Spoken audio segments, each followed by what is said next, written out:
Ayan guys, na brown out tayo dahil nasira yung transformer natin. Mapapasubo na tong generator natin na heavy duty. Oh, ang dami natin tangkap oh. Oh, machine shop. Kanina pa nagmamachine shop yan. Building.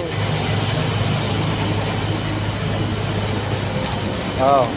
Hindi umaangat yung accelerator. Oh. Mani-mani talaga.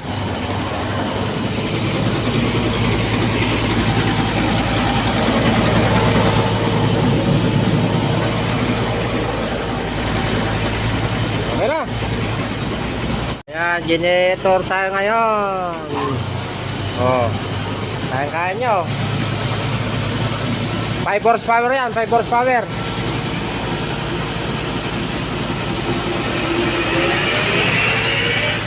Yes. Kill. Barbarugan mo talaga. Adi kuwata brother, adi asiwan kami ko. Adi tali. Paglimit tali sir, paglimit tali.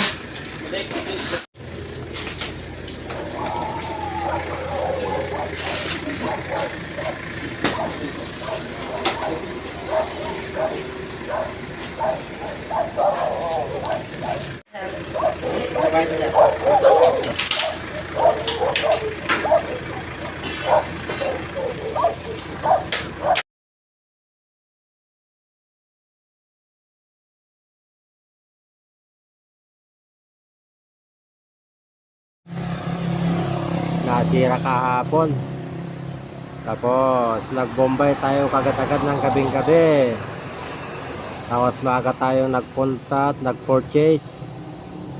Buti na lang may bilihan tayo kanina ng alas 6 ng umaga. At ito kinakabit na yung bago. Standby mamaya. Baba mo natin itong luma. Alalay mo brother, jay ka.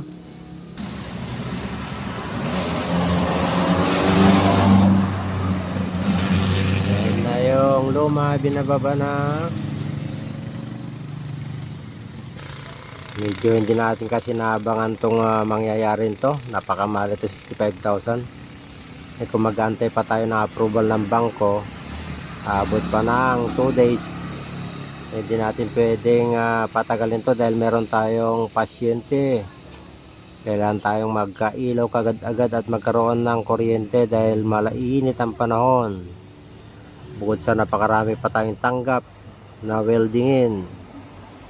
Ayan na guys, naakyat na yung bagong transformer. Napakamahal na ngayon guys, 65,000 na yung ganyan transformer ngayon. 5 years ago mga ganyan 10,000 lang. Ingat-ingat, mahal po yan. Kaya kailangan talaga habang walang sirang mga gamit mag-invest na kadagad ng pang-emergency use natin. Tulad yan, hindi ko napaghandaan yung emergency use natin yan, napautang tuloy tayo na di na oras. Hindi tayo pwedeng mag-delay dyan Patay ay naiangat na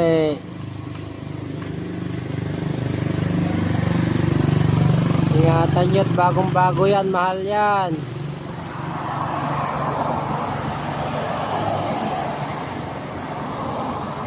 Ingat po.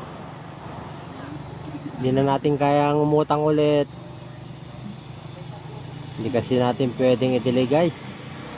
Bukod sa napakaraming pilang gawain, meron pa tayong pasyente. Hindi natin kaya pwedeng pabayaan yun dahil mainit ang panahon. Kailangan niya ng ilaw at electric fan.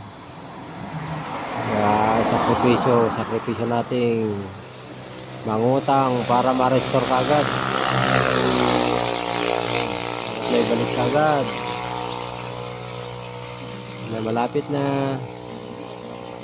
Malapit na. Oh, ayan na.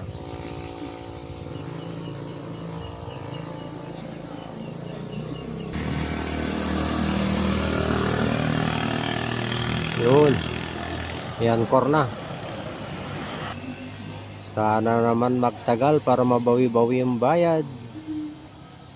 O yung mga nangangailangan ng transformer dyan, baka kailangan nyo ang supplier.